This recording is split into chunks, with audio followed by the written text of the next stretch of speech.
할렐루야. 오늘 여러분에게 하나님 크신 은혜 있기를 축복합니다. 오늘 출애굽기 9장 34절로부터 10장 2절까지 이 두 장에 걸친 말씀을 우리가 잠깐 보았습니다. 제목은 가짜 회개입니다. 제목만 한번 읽어보실까요? 시작. 가짜 회개. 여러분 진짜 회개도 있고 가짜 회개도 있는 것 같습니다. 그러나 회개는 중요한 것이죠. 여러분이 진짜 회개하는 삶이 있기를 간절히 바랍니다. 저는 코로나를 간혹 묵상하고 있습니다. 여러분은 옛날 얘기입니까? 아직도 하나님 우리에게 주신 영적 사인이라고 생각하십니까? 성도들은 당하는 모든 일들을 그냥 액땜하듯 빨리 지나기만 하면 안 됩니다. 모든 재난과 모든 재앙에는 하나님의 레슨이 있습니다. 그래서 이것을 그냥 빨리 지나가기만 하면 된다는 생각을 하시면 또 다른 시험을 있다는 것을 아시기 바랍니다. 제일 좋은 건 매도 먼저 맞는 게 좋죠. 그렇지 않습니까? 초급, 중급, 고급 하나님의 이제 시험이 준비되어 있는데 초급 단계에 다 통과하시길 바랍니다. 코로나가 지나가면서 이제 대표 기도자들이 이런 기도를 참 많이 했던 것 같습니다. 하나님, 우리가 예전과 같이 이 코로나가 빨리 지나가서 예전과 같이 살 수 있게 해주세요. 그 말은 여러분 누구나 다 할 수 있는 얘기입니다. 그렇죠? 장사하는 사람 장사 안 돼요. 사업하는 사람 사업 안 돼요. 또 같이 만나야 돼 교제하고 싶은 사람 그럴 수가 없어요. 또 교회 가장 큰 치명타를 입었죠. 한국에 여러분 얼마나 많은 교회들이 문을 닫았는지 모릅니다. 특별히 우리 교회처럼 정말 작은 교회들이 모이지 못한다고 생각해 보십시오. 그러면 정말 교회는 파산하게 되는 겁니다. 여러분 이런 여러 가지 어려움이 있을 때 우리 마음은 예전과 같이 전에 익숙한 대로 좀 빨리 돌아갔으면 좋겠다라는 것입니다. 하지만 여러분 모든 어려움에는 하나님께서 왜 일을 주셨나 주목해 볼 필요가 있습니다. 그것을 말씀을 읽어가시면서 기도하시면서 또한 내 삶을 찬찬히 돌아보시면서 찬찬히 살펴보시며 주께 물으셔야 합니다. 따라서 합시다. 주님께 물읍시다. 시작. 주님께 물읍시다. 나는 왜 이런 집에서 태어났을까? 나는 왜 내 인생에 이런 어려움이 찾아왔을까? 내 주변 사람 보니까 이런 거 안 겪던데 나는 왜 오늘 같은 일에 당하고 있을까? 여러분 하나님께서 여러분에게 지금 말씀하고 계시는 겁니다. 너는 즉시 성경을 펴거라. 내가 너에게 알려줄게. 너는 다른 사람과 다르다. 나는 너를 사랑한다. 나는 너를 이렇게 쓸 것이야. 나는 너를 나의 오른손으로 써줄 것이다. 할렐루야. 그래서 하나님은 우리를 때로는 이해할 수 없는 재난과 어려움과 환경들로 몰아붙일 때가 있습니다. 오늘 이 시대는 자기 깨어짐이 없는 시대입니다. 나는 깨어지지 않아요. 나와 다르면 너는 틀린 거예요. 그냥 생각할 필요도 없어요. 우리 편, 네 편, 내 편, 네 편. 특별히 한국이 지금 그런 상황이 있죠. 여러분 자기 깨어짐이 없는 세대, 어려운 것을 생각하기 싫어하는 세대입니다. 왜일까요? 여러분 첨단 과학이 발달되면서 우리는 디지털 문화가 익숙합니다.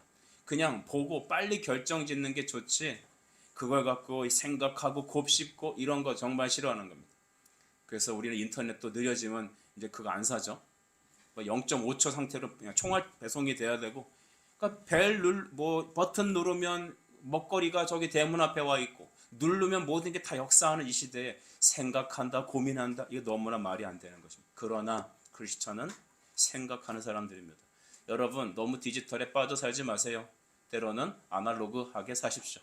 그래서 디지로그라는 신종 용어도 있죠.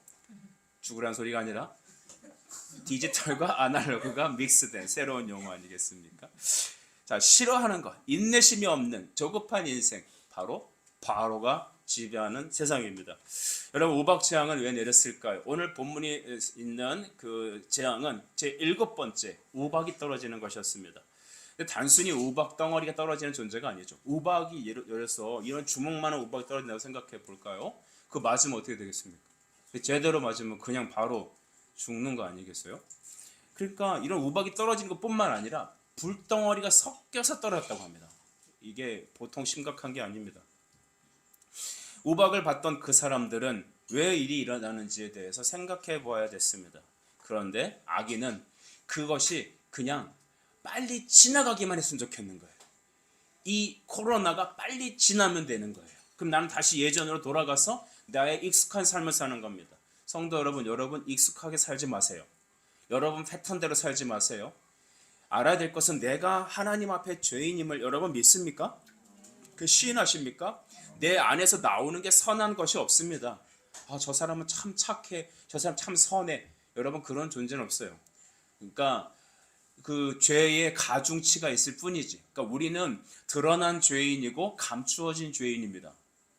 드러나지 않았으니 죄인이라고 못 보는 것뿐이지, 우리는 드러나지 않은 죄인이고 내재적인 죄성이 가득한 자들입니다. 언제든지 그 상황에 몰두되면 딱 발현되는 것입니다. 생각하기 싫어하고 빨리 이 어려움만 극복됐으면 좋겠는 것, 그것이 바로 사람이죠. 그러나 하나님은 여러분에게, 우리에게 어려움이라는 환경 앞에 놓이게 하셔서 하나님 앞에 주목하게 하시고, 하나님은 여러분을 말씀으로 바꾸시길 원하십니다. 여러분, 말씀 앞에 깨어지는 게 가장 빠른 길입니다. 돌아가지 맙시다. 괜히 50, 70 막 이렇게 쫙 돌아가갖고 80 돌아가시기 전에 이제야 내가 회개합니다. 그러지 마시고 오늘 어린이 시절에, 청소년 시절에 주를 믿고, 청년의 시절에 하나님을 경외하고, 할렐루야. 여러분, 지금 활력이 있을 때, 걸으셔서 교회 나올 수 있을 때에 하나님을 경외하십시오. 시편 1편 5절에는 다음과 같은 말씀이 있어요. 그러므로 악인들을 심판을 견디지 못하며 죄인들이 의인들의 모임에 들지 못하리로다. 악인의 특징은 심판을 견디지 못합니다. 빨리 이것을 지나가기만 했으면 좋겠습니다. 오늘 그 대표적인 사람이 누구였냐 하면 바로였습니다.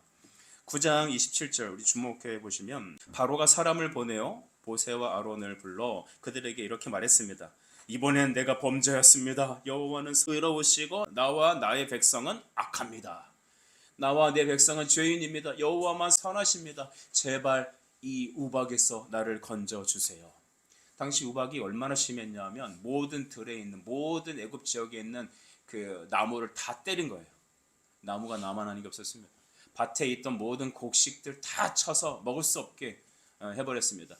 그뿐은 아니죠. 먹을 거 다 쳤죠. 그것이 가축을 맞으면 가축이 죽었고, 사람이 맞으면 사람이 죽었습니다. 인명 피해, 재산 피해, 막지암. 애굽이 거의 망하기 일부 직전이었습니다.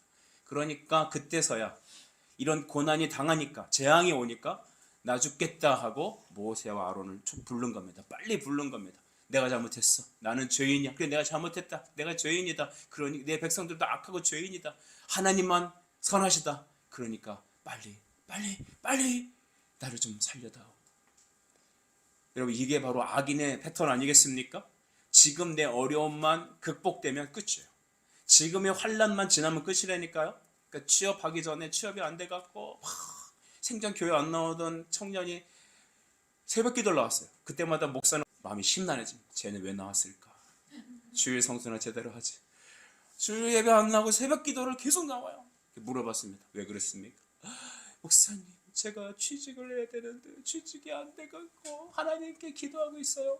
자매님, 우리 기도합시다. 하나님께서 기도를 들으시고 그 자매 취업문을 여셨습니다. 할렐루야죠. 그럼 어떻게 되겠어요? 주님이 저를 취직시켜 주셨어요. 감사원금 드리고 예배 성수 잘하고 이 감사를 드려 이제부터 저는 교사도 하겠습니다. 찬양대 하겠습니다. 할렐루야. 오전 예배가 무엇이냐? 오후 예배도 드리리라. 그러나 취직된 이후부터 목사님, 너무 힘들어서 주일은 좀 쉬어야겠습니다. 퐁당하다 사요나라. 이제 전화가 안 돼요. 여러분, 그 취직 영원하겠습니까? 아니죠. 여러분, 그러고서 또 머지 않아서 몇 개월 후에 또 나타났어요. 왜 나타난 줄 아세요? 남자친구가 없어. 남자친구 생기면 또 안 나와요. 특정 자매가 나타나면 언제? 새벽에 나타나면 목사의 마음은 불안합니다. 왜 나왔을까? 그 다음부터는 어떤 확신이 생겨요. 쟤는 일이 이루어지면 교회 안 나올 아이구나. 바로가 그런 겁니다. 여러분, 우리 모든 사람이 다 그런 마음이 있는 거 아니겠습니까? 내 문제가 해결되면 그 다음 하나님은 내 안에 존재하지 않습니다. 바로가 그때 했던 그 마음만큼은 진실이었을 거예요. 정말 진실했을 거예요. 죽게 생겼거든요. 하나님께서 모세 말과 함께, 하여튼 모세가 나타나서 말하면, 지팡이를 휘두르면 무슨 일이 일어나요? 말대로 돼버리는 거예요. 여러분이 바로 이 세계를 향한 그런 영적 지팡이를 갖고 있는 사람들이에요. 여러분이 그 지팡이들이십니다. 여러분이 하나님 말씀으로 선포하고 기도하면 그 학교가, 그 가정이 이렇게 돼버리는 것입니다. 다만 하나님의 계획하시는 일의 순천은 있을 겁니다. 어떤 단계는 있을 것입니다. 그리고 하나님 여러분을 그렇게 바꿔가실 겁니다. 그러니 초급 재앙으로 초급 어떤 환경으로 여러분에게 시험하실 때 여러분은 그것을 빨리 캐치하시고 하나님 앞에 무릎 꿇으셔야 합니다. 말씀으로 내 삶을 바꾸시기 시작해야 합니다. 잘 안 되죠, 여러분. 어제까지 막 이랬던 사람이 하루아침에 바뀝니까? 그거 안 돼요. 하지만 날마다 나아가셔야 합니다. 신앙의 성숙은 날마다 하나님께 나아감에 있습니다. 여러분 나아가세요. 나아간다는 것은 말씀 앞에 서는 것이고요. 기도하는 거예요. 식사기도 안 하셨던 분들은 식사기도로 시작하시는 겁니다. 그거예요. 주의 성수를 시작하게 하는 겁니다. 작은 믿음의 순종을 시작하는 겁니다. 여러분 매일매일 말씀으로 나를 하나님 앞에 드리십시오. 그 속에서 여러분 안에 있는 바로의 성향들이 물러가기 시작할 겁니다. 여호와는 의로우시고 자기는 악하다고 했습니다. 이게 가면만 쓴 거죠. 결국 우리가 변화될 문제는 옛사람이 죽어야 합니다. 따라합시다. 죽어야 삽니다. 네. 사람이 바뀝니까? 안 바뀝니까? 안 바뀌어요. 그 얘기는 내 본성적인 어떤 캐릭터는 절대로 안 바뀐다는 것입니다. 그러나 죽으면 새롭게 태어날 수 있습니다. 성경에 나와 있는 어떤 그 별명 갖고 있는 분들이 계신데 사도 요한의 별명을 여러분 아시나요? 보아너게라고 합니다. 그게 뭐냐면 번개불입니다. 우리 주변에서도 성격 굉장히 급하신 분들 있죠. 뭐 잘못 건드리면 난리 나는 분, 막 뒤집어 엎고 막 승질 내다가 한 5분 뒤에 보면은 다시 평안해지고 나는 괜찮아, 그죠? 나는 뒤끝이 없어. 그런 분들은 뒤끝이 없죠. 다른 사람 다 이제 죽여놓고 마음에 막 상처를 이렇게 내놓고 나는 뒤에선 얘기 안 해. 나는 한다면 하는 사람이야. 여러분 보아너게, 번개불, 요한 성격 장난 아닙니다. 심지어 그 예수님께서 사역하실 때 뒤에서 막 반대하는 유대인들을 향해서 뭐라고 그랬냐면 주님 지금 말해갖고 하늘에서 벼락 치라 볼까요? 그 예수님께서 혼내시잖아요. 보아너게. 근데 이 요한의 별명이 여러분 어떻게 알고 계십니까? 사랑의 사도입니다. 와, 여러분 사람은 바뀌지 않는데 죽으면 삽니다. 예, 한 사람 더 말씀드리죠. 모세 어떠세요? 모세가 성격이 얼마나 급한지 아세요? 모세가 여러분 자기 백성이 이렇게 고난받는 거 보고 자기 백성을 이렇게 노예처럼 부리면서 채찍질하는 그 애굽인을 보고선 이 사람이 없는 걸 보고 한 방에 쳐서 죽여버렸어요. 대단하죠. 여러분 사람을 한 대 때린다 죽나요? 죽지 않죠. 근데 그 자리에서 쳐서 바로 즉결처분해버립니다. 그만큼 모세는 굉장히 성격이 무서운 사람입니다. 근데 모세를 향하여 하나님 뭐라고 하냐면 이 세상의 모든 사람보다 모세보다 그렇게 온유하고 인내하고 내 말에 순종하는 사람이 없다라고 말하죠. 이거 듣는 사람은 이거 기가 막힌 일이죠. 사람은 바뀌지 않습니다. 그러나 우리가 바뀌는 건 무엇이다? 죽으면 바뀝니다. 그래서 사람이 바뀌어야 되라는 얘기는 뭐냐면 그 시대 사람이 다 돌아가셔야 돼, 그 소리입니다. 여러분 우리 정치가 바뀌어야 되겠습니다. 그렇죠? 그 얘기는 다 바뀌셔야 된다는 얘기입니다. 여러분도 바뀌길 축복해요. 죽으란 소리가 아니라 나의 옛사람이 십자가 앞에 못 박혀서 사망 선고 받고 그리스도로 살아가시길 바라요. 따라서 나는 날마다 죽노라. 예, 여러분 호흡 있는 동안 여러분 절대 안 바뀌어요.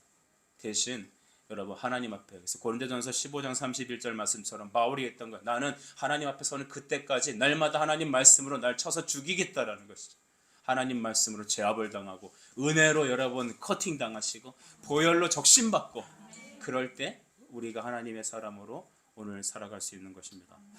여러분 우리는 여기서 뭘 볼 수 있을까요? 이사야 45장 7절 말씀 보면 이런 구절이 있거든요. 나는 빛도 짓고 어둠도 창조하며 나는 평안도 짓고 환난도 창조하나니 나는 여호와라 이 모든 일들을 행하는 자니라 하였노라. 나는 너를 살리기도 해. 너를 죽이기도 한단다. 나는 이런 것을 내리기도 하고 거두기도 한단다. 하나님께서 우박을 내려라 했을 때 우박도 내렸지만 거두어져라 했을 때도 딱 사라졌습니다. 하나님께서 하십니다. 우리가 살고 죽는 모든 것은 하나님 손에 달려 있습니다. 생명이 주께 있고 우리 소망 주께 있고 모든 흥망성쇠가 예수께 있습니다. 교회가 세워지는 것도 그리스도께서 하시며 교회가 흩어지는 것도 교회 안에 있습니다. 오늘날 여러분 문제 있는 교회들, 사랑이 흩어지고 복음이 떠나가고 여러분 기도가 사라진 교회들, 교회 건물만 남은 그 교회들 보면 그 교회를 살리겠다고 몇 사람들이 막 인간적인 방법으로 법원에 고소하고 사람을 규합하고 막 그래요. 근데 어리석어요. 오늘 그들에게 말하고 싶습니다. 이사야 45장 7절. 나는 살리기도 하고 죽이기도 한다라는 것이죠. 환난도 창조하고 구원도 준다라는 것. 이것은 바로 하나님이 복과 저주의 심판절이라는 것을 알게 되는 것이죠. 구원은 하나님께 있어요. 여러분 자녀들 주님께 있습니다. 여러분 우리 남편들 잘 들으십시오. 우리 남자 성도님들 여러분의 인생 하나님께 있습니다. 하나님은 여러분 돈도 주십니다. 건강도 주십니다. 여러분 미래를 이끄십니다. 옆 사람 쳐다보지 마세요. 그 사람들은 그렇게 살다가 끝날 것. 하지만 여러분은 하나님의 말씀으로 살아남을 것입니다. 주님이 일으켜 주실 거예요. 그가 복도 주시고 저주도 주시는 분이시기 때문입니다. 하나님께서 이렇게 역사하신 이유는 내가 여호와야라는 것을 보여주시기 위한 것입니다. 하나님께서는 우리나라에 앞으로 어떤 일이 일어날지 모르겠습니다. 여러분 인생에 어떤 크고 작은 일들이 발생할지 잘 모르겠습니다만 두려워하지 않을 것은 하나님은 복도 주시고 우리를 건지시기도 하시고 우리를 살리시는 분이시는 것을 여러분의 인생을 통하여 우리 교회를 통하여 보여주실 줄 믿습니다. 그래서 여러분 한 사람 한 사람이 먼저 성전이 되십시오. 나는 그리스도의 성전입니다. 시작. 나는 그리스도의 성전입니다. 할렐루야. 성전은 하나님이 임재하시는 사람이에요. 낮의 해와 밤의 달이 여러분을 상치 못하고 여러분을 붙잡고 계시단 말입니다. 잊지 마십시오. 나는 주님의 성전이다. 나는 움직이는 하나님의 성전이다. 나는 어느 곳에든지 예배한다. 그러니까 우리는 예배하는 이곳이 교회당이고 우리가 다음번으로 이동되면 그곳이 또 하나님의 역사고 우리는 또 계속해서 교회가 교회를 펼쳐나가는 그런 교회가 되어야 됩니다. 여러분 이 꿈만 생각하면 가슴이 떨리시길 축복해요. 여러분 이제 그러나 오늘 바로는 하나님 그 모세에게 나 좀 살려달라고 했겠죠. 그런데 32절에 보니까 이런 말이 있어요. 그러나 밀과 쌀보리는 자라지 아니한 거로 상하지 아니하였더라. 바로가 이렇게 살려달라고 막 이렇게 저자세로 나왔지만 가만히 보니까 밀과 보리가 어땠다고요? 아직 나타나지 않았어요. 아직 살만한 겁니다. 우리가 남아있는 것으로 하나님을 거역하는 재료로 끝까지 씁니다. 뱀이 여러분 물을 마시면 이렇게 독이 나온다고 하죠. 그러나 믿는 사람들에게 물은 하나님을 찬양하는 생수가 됩니다. 그처럼 여러분 우리가 그리스도인으로 변화되지 않으면 악한 상태로 있는 사람은 환경만 좋아지면 다시 옛날의 독소가 뿜어져 나오는 거예요. 바울의 태도를 보세요. 내가 언제 그랬어? 너희들 못 가. 하나님이 누구야? 그래 버리는 겁니다. 그래서 벌이 완화만 되면 즉 애굽의 우박 상황이 깨끗해지면 정리가 되면 한국 상황에서 교회가 코로나가 회복만 되면 아마 성령으로 회개하고 바르게 말씀 앞에 나아가지 않는 교회와 성도들은 다시 옛날로 확 돌아가 버릴 겁니다. 아니 더 심각하게 무너져 버릴 겁니다. 여러분 오늘 코로나 이후의 교회들 모습을 보면 새벽 기도회가 많이 저조화됐어요. 공적 모임의 예배가 많이 흩어졌습니다. 청년들이 많이 세상으로 나가 있습니다. 나는 크리스천이라고 말은 합니다. 나는 하나님에 대해서 안다고 말합니다. 그러나 하나님을 예배하지 않습니다. 야, 꼭 주일날 나가야 되나? 주일날은 너무 바쁜데. 그러다 보니까 어느 교회에서는 토요 예배를 계획했습니다. 그러니까 그 목사님이 하는 얘기가 원래 이스라엘의 안식일은 금요일부터 토요일까지 드렸다. 안식일이 바로 토요일이었기 때문에 우리는 토요일날 예배합니다. 라고 토요일날 예배를 드립니다. 물론 언제 예배 드리든지 여러분 예배는 귀한 것이죠. 우리는 월요일부터 주일까지 쭉 예배 드릴 수 있습니다. 직장인 예배도 할 수 있지 않습니까? 그래서 12시마다 직장인들이 뭐 밥 먹기 전에 와서 예배하고 밥 먹고 돌아가고 교회 사역을 그렇게 할 수도 있어요. 하지만 우리가 드리는 주일 성수 하나님 앞에 나와서 우리 드리는 삶의 예배의 근간은 주일 아니겠어요? 벌이 완화만 되면 즉 우리가 코로나에서 완화만 되니까 이전으로 돌아가는데 이전보다 더 연약한 모습으로 다운됐다라는 사실입니다. 여러분 죄의 특징 우리가 예수 안에서 완전히 회심하지 않고 회개하지 않으면 문제가 해결되면 바로 우리의 악함이 솟아난다는 겁니다. 우리 안에 있는 만물보다 타락한 우리 안에 있는 죄성이 예수님의 이름으로 깨어져야겠습니다. 여러분은 어떤 신앙을 가지고 있습니까? 어려움이 임할 때 고난 가운데 그 사람의 신앙의 진짜 진수를 알 수 있습니다. 리트머스 종이로 그것이 산성인지 혹은 다른 성분인지 알 수 있듯이 고난이라는 리트머스는 바로 우리가 하나님의 사람인지 우리가 하나님의 밖에 있는 사람인지를 보여주는 증거입니다. 고난이 찾아왔을 때 세상으로 돌아가고 애굽으로 돌아가려고 하는 태도들은 그 안에 바로 옛사람이 죽지 않은 구원 얻는 생명이 없는 사람의 특징이며, 어려움 환경 속에 주님을 붙잡고 그리스도께로 나오는 사람들, 예배를 사모하게 되는 사람들은 이유를 댈 수 없어요. 목사님이 오라고 해서 왔어요. 교회 사모님이 저를 끝까지 기도해 주셔서 저는 교회에 왔어요. 제 친한 친구가, 저희 언니가, 저희 부모님이 가자고 해서 왔어요. 이유는 여러 가지만 원인은 단 한 가지입니다. 당신은 하나님께 사랑받은 하나님의 자녀이기 때문입니다. 하나님 우리에게 생명 주셨기 때문입니다. 억지로 믿을 수 없어요. 흉내낼 수 있는 게 아닙니다. 어려움만 벗어나면, 옛날의 상황을 다시 돌아가면 우린 다시 옛사람으로 돌아가게 되는 것입니다. 바로 그것이 채찍이 느슨해지면 다시 영원히 하나님의 벌이 없을 것 같이 여기는 죄인의 모습 아니겠습니까? 저는 여기서 회개에 대해서 두 가지 모습을 좀 소개해드리고 싶어요. 회개는 회심과 회개가 있습니다. 따라합시다. 회심과 회개. 이 회심은 영어 단어 conversion이라고 합니다. 이게 뭐냐면, 불신 상태에 있다가 불신자가 예수님을 믿고 영접하여 하나님께로 돌아가는 것입니다. 외국 사람이었다가 한국에 귀화해서 한국 국민이 되어버린 겁니다. 그렇죠? 우린 예전에 예수님과 상관없는 이 세상 사람들이었어요. 하나님과 원수된 원수지간이었습니다. 성경은 우리 사람을 가르쳐 본질상 진노의 자녀라고 합니다. 본질상. 그러니까 본성이 하나님을 대적하는 죄인이라는 것이죠. 그래서 반드시 회심이 필요합니다. 예수 그리스도를 영접하고 우리 안에 성령이 임재하시며 우리의 옛사람이 십자가 못 박혀 죽고 그리스도의 보혈로 씻김 받고 우리 안에 그리스도의 영이 오심으로 우리가 새 생명을 얻은 하나님의 자녀가 되는 것. 이것이 바로 회심입니다. 이것은 단회적입니다. 그래서 세례도 한 번 받는 겁니다. 인생에 한 번 예수를 믿고 주께로 돌아오는 회심, 그 conversion, 그것은 반드시 중요합니다. 첫 번째 회개는 바로 회심입니다. 저는 여러분이 다 회심한 사람 되길 축복합니다. 부모 여러분, 다시 잘 들어주시겠습니까? 여러분 자녀가 예수 그리스도의 복음으로 회심하였는지를 깊이 주목하시고 기도하고 그의 영혼을 점검하셔야 합니다. 나와 함께 교회 다니니까 내 자식이니까 괜찮겠지? 아닙니다. 내 자녀들, 우리 가족들, 그들이 예수 믿고 구원 얻는 신앙이 있는지를 잘 주목해 주십시오. 두 번째는 여러분 회개입니다. 따라합시다. 회개. 회개는 뭐라냐면 신자가 범죄했을 때 죄를 자백하고 하나님께 돌아오는 겁니다. 회심은 단회적이라고 그랬어요. 그죠? 세례도 단회적입니다. 근데 여러분 성찬은 한 번만 합니까? 자주 합니까? 자주 하죠. 말씀 한 번 들으면 끝입니까? 아니면 계속해서 예배 드리는 삶을 살아갑니까? 계속해서 예배를 드리시잖아요. 회개는 날마다 지속적인 거예요. 예수님께서 제자들의 발을 닦아주실 때 베드로가 그랬어요. 주님, 제 발은 못 닦습니다. 죄를 어떻게 닦습니까? 거기도 장유 유서의 원칙이 있었나 보죠. 그렇지만 주님 뭐라 하냐면 내가 너의 발을 씻기지 않으면 너는 나와 아무 상관이 없다고 그랬어요. 그러면 목욕시켜주세요 그랬어요. 그러니까 얘야, 너는 목욕했으니 목욕한 자는 발만 씻으면 돼. 예수님이 그렇게 하셨거든요. 발을 씻는다는 것은 매일매일의 회개를 말합니다. 여러분 천국 가는 그 마지막 순간까지 우리는 회개하는 삶을 살아야 합니다. 근데 어떤 사람이 이 컨버전과 리펜던스를 헷갈려요. 회개를 헷갈려요. 그러니까 나는 예수 믿었는데 왜 자꾸 회개하라고 그러냐, 이런 사람을 바보다라고 말하고 싶은 거죠.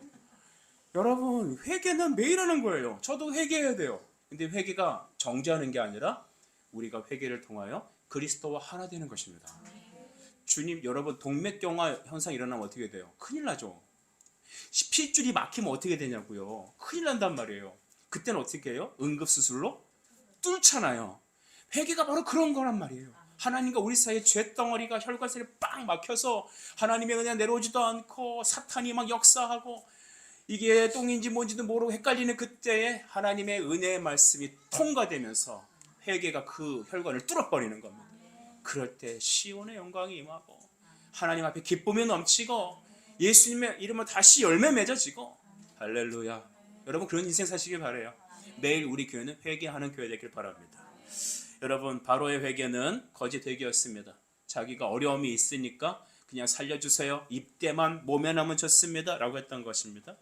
그런데 하나님은 그가 회개하지 않은 것을 드러내시죠. 여러분 그렇다면 우리는 어떻게 진정한 회개로 나아갈 수 있을까요? 그것은 성령의 임재가 필요합니다. 오순절 성령 사건으로 여러분에게 한번 소개해드리고 싶습니다. 사도행전 2장에 등장하죠. 요엘서 2장에 보면 내가 그날에 남성과 여종들에게 내 영을 보낼 것이다. 2장 13, 2장 23절 이렇게 쭉쭉 등장합니다. 그때 자녀들은 예언하고, 우리 흔히 아는 찬양이죠. 자녀들은 예언하고 청년들은 환상을 보고 너희 노인들은 꿈을 꾸는 하나님 교회의 그 놀라운 성령의 시대가 찾아왔습니다. 그때 베드로가 성령 충만을 받아서 사람들 앞에 서서 설교할 때 이렇게 설교했죠. 베드로가 이르되 너희가 회개하여 각각 예수 그리스도의 이름으로 세례를 받고 죄사함을 받으라. 그리하면 성령의 선물을 받으리라. 여러분, 성령을 받으면 어떻게 된다고요? 죄사함을 받아요.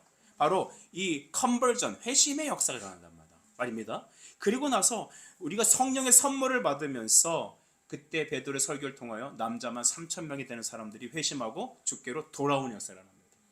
예루살렘의 회개의 역사는 바로 성령의 역사였고 말씀의 선포의 역사였고 그를 통하여 하나님의 교회가 세워졌습니다. 우리 교회가, 여러분이 그 주인공이 되시길 간절히 축복합니다. 여러분, 우리가 진정한 회개 자리에 나가기 위해서는 어떻게 해야 된다? 하나님의 성령의 임재가 있어야 된다. 성령의 임재가 있기 위해서 베드로가 했던 행동은 무엇이었습니까? 말씀을 선포하는 것이었습니다. 복음을 선포하는 것이었습니다. 예수 그리스도를 소개하는 것이었고 예수 그리스도의 십자가의 사역과 성령의 말씀을 선포한 겁니다. 말씀 그대로 전한 것입니다. 교회에 오면 행복해요. 교회에 오면 잘 돼요. 교회에 오면 서로 사랑해요. 근데 그 외부인의 분들이 와갖고 거짓말이라고 그래요. 교회 왔더니 서로 싸우던데. 박 집사, 김 집사가 서로 으렁거리던데. 여러분, 오늘 한국교회 얼마나 싸워요. 근데 서로 사랑한다고? 여러분, 우리는 근심이 없습니까? 근심이 있죠. 야, 어떻게 예수 믿는 사람들이 근심이 없어? 세상 사람들이 헷갈려하는 것 중에 하나가 예수 믿는데 왜 죄 짓냐는 거예요. 내가 그리스도에 완전히 거듭났으면 죄 짓지 말아야지. 내가 왜 자꾸 죄 가운데 있냔 말이죠. 막 고민해. 그러다가 뭐라 그래요? 그래, 나는 성령 받은 사람이 아닌가 봐. 나는 예수님의 사람이 아닌가 봐. 이제 교회를 못 다니겠습니다. 이것도 뭐라 그런다? 바보라고 한다. 여러분, 알려드리고 싶어요. 나는 날마다 죽노라. 날마다 회개하는 겁니다. 회개, 날마다. 사랑하는 여러분, 성령의 말씀이 선포되면 성령은 역사하십니다.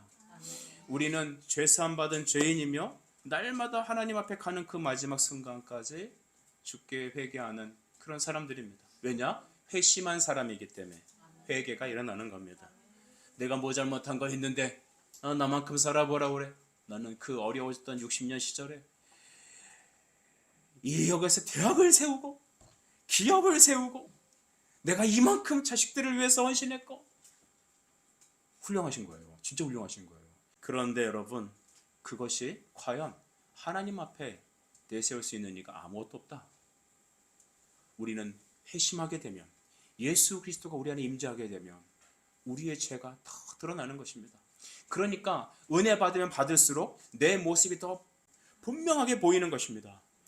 제가 우리 제집사님 댁에서 텔레비전을 한번 본 적이 있는데 깜짝 놀랐어요. 저희 집에서 봤을 때 그 배우들의 얼굴은 그냥 허옇고 까맣고 그랬어요. 근데 집사님네 갔더니 흠과 점과 주름까지 다 보여요. 우와. 말씀이 확실히 선포되면, 성령이 내 안에서 역사하시면 내 모습을 그대로 보여주신다. 그러니까 바울이 뭐라 하냐면 디모데전서 1장 15절 이렇게 얘기해요. 내가 죄인 중에 괴수로다. 나는요, 하나님 앞에 이 땅의 모든 사람들, 그 모든 죄인보다 더 심각한 죄인입니다. 여러분, 바울이 그러면 우리는 어떻게 말을 해야 될까요? 우리가 무슨 의가 있어요? 여러분, 바울은 목숨 걸고 예수를 위해 살아가는 사람들이에요. 근데 그 예수 앞에 서니까 선명하게 보여요. 여러분이 그런 은혜 있길 바라요. 그러면 우리는 겸손케 돼요. 다른 사람을 나보다 더 나은 존재로 보게 돼요. 내 모습을 내가 하니까. 또 여러분, 우리는 무익한 종으로 주로 섬기게 돼요. 교회 보면은 특히 일을 많이 하는 분들이 계세요. 지금은 어쩔 수 없어요, 여러분. 그죠? 그런데 맨날 교회에서 이러다 보니까 힘든 거예요. 나만 이러는 것 같고, 저 사람은 그냥 밥 먹고 차 마시고 집에 가는데 나는 끝나고 설거지 해야 되고, 또 밤늦게까지 뭐 해야 되고, 시험 돼서 교회 못 다니겠어. 이제 좀 편안한 큰 교회 다니면서 누군지 들어와도 모르고 나가도 모르는 그곳에서 나는 여생을 편히 살리라. 그 사람은 예수님 모르는 사람입니다. 십자가를 경험하지 못한 것. 저희 집에 있는 시원찮은 TV처럼 뻘겋고 흐옇고 그렇게 보는 게 인생을 그냥 태만하게 사는 사람. 주님을 선명하게 보게 되면 내가 어떤 사람인지 깨닫게 하시는 그 회심의 역사 위에 하나님의 은혜가 폭포수같이 쏟아지면 나의 모든 것들이 선명하게 보이는 겁니다. 그래서 우리는 종의 모습으로 빚진 자의 심정으로 살아가게 되는 것이죠. 여러분, 우리 그렇게 행복하게 삽시다. 다들 아시죠? 이것이 행복이다. 예, 예수님 밝게 알아가며 예수를 더 깊이 알면서 내 자신 하나님께 회개하면서. 그래서 진짜 신앙생활은요, 예배하는 생활이지만 회개하는 삶이에요. 내 자신의 마음을 말씀과 기도로 날마다 닦는 거예요. 그럴 때마다 주님 사랑하는 거예요. 여러분이 세월 지나갈수록 육체는 좀 약해지고 또 옛날에 그 화려함이 좀 없어질 수도 있습니다만 여러분의 영혼은 날마다 새로워지게 간절히 축복합니다. 그래서 우리가 이 땅을 떠날 때는 행복하게 주님 찾아오소서, 오시옵소서.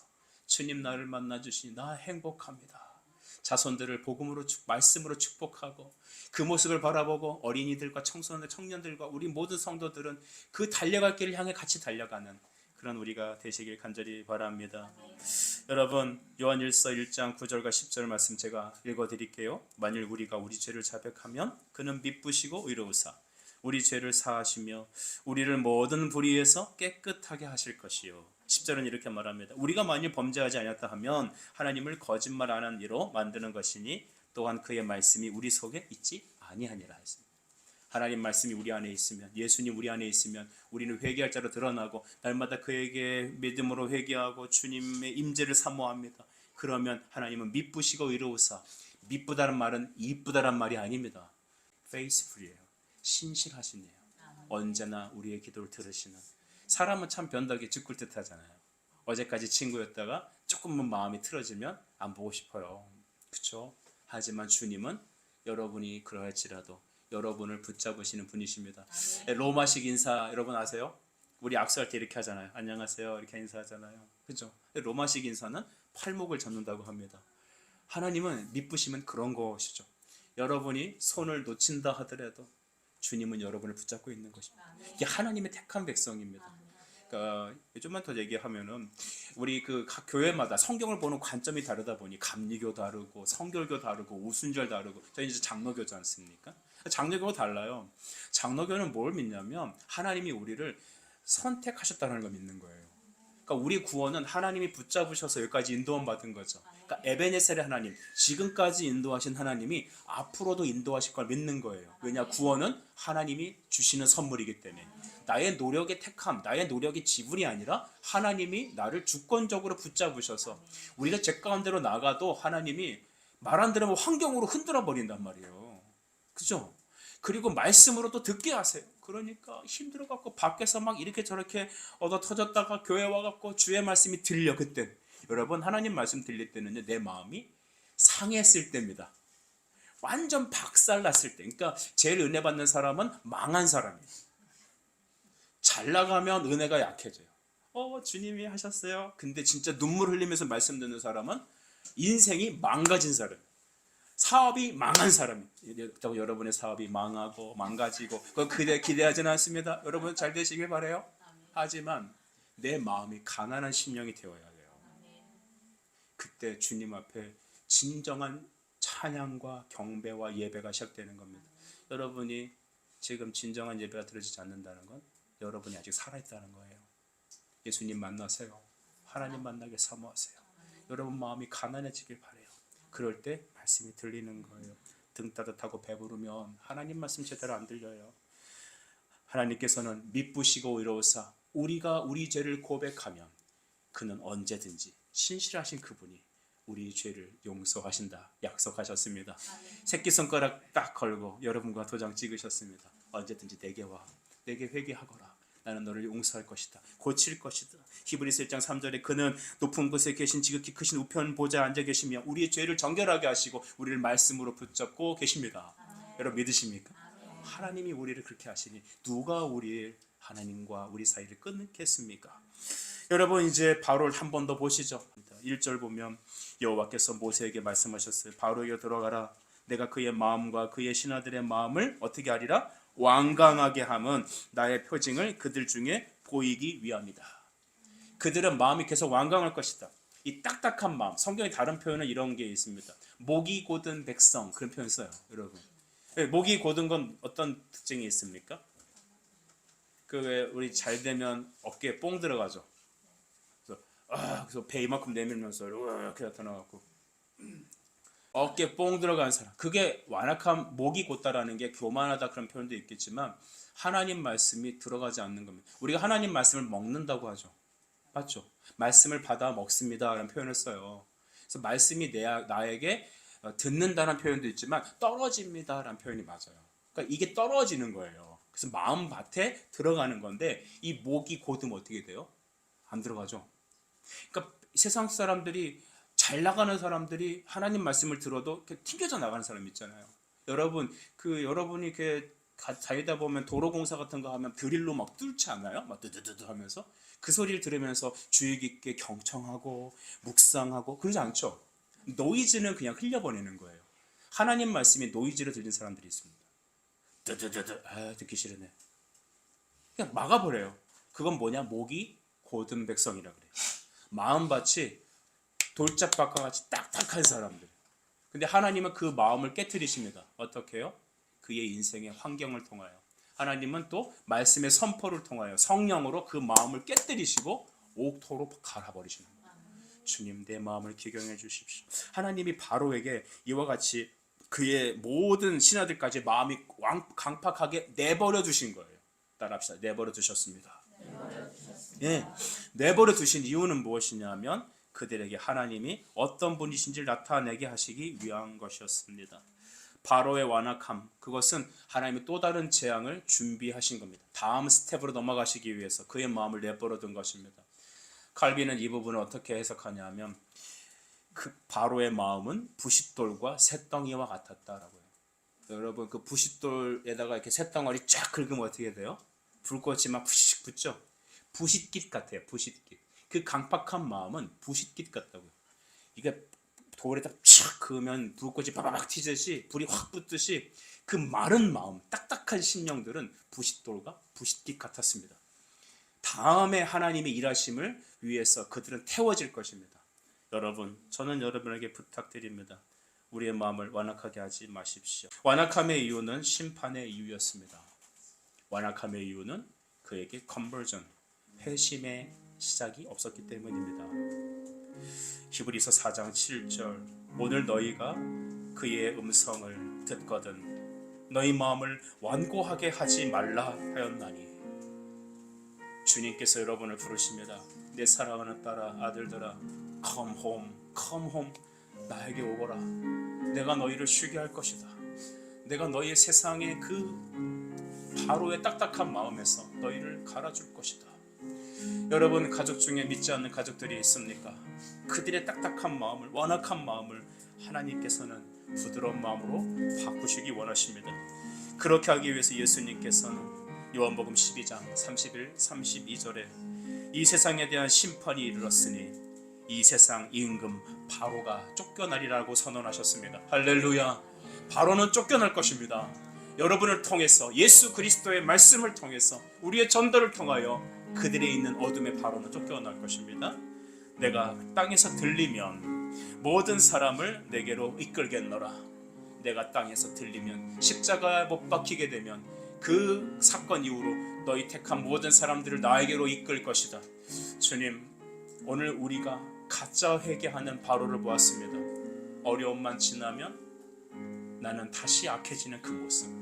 그러나 우리는 하나님 앞에 나가서 우리의 마음을 깨뜨리며 주님의 십자가를 바라보고 우리의 마음이 강팍한 것이 아니라 부드럽게 되어 주의 손에 붙잡고 주님 인도를 받겠습니다. 그리고 바울과 같이 나는 날마다 죽노라를 외치며 나는 죄인 중에 개수여니 나를 통하여 주님의 일을 이루어 주시옵소서. 여러분 다 눈을 감으십시오. 하나님, 우리의 모습이 바로의 모습과 같은 모습 혹시 없나요? 자기 깨어짐이 없고 생각하기 싫어하고 조급한 우리 인생, 그러나 하나님 회개를 통하여서 하나님께서 우리와 다시 연합해 주시고 우리를 통하여서 주님의 일을 행하여 주시옵소서.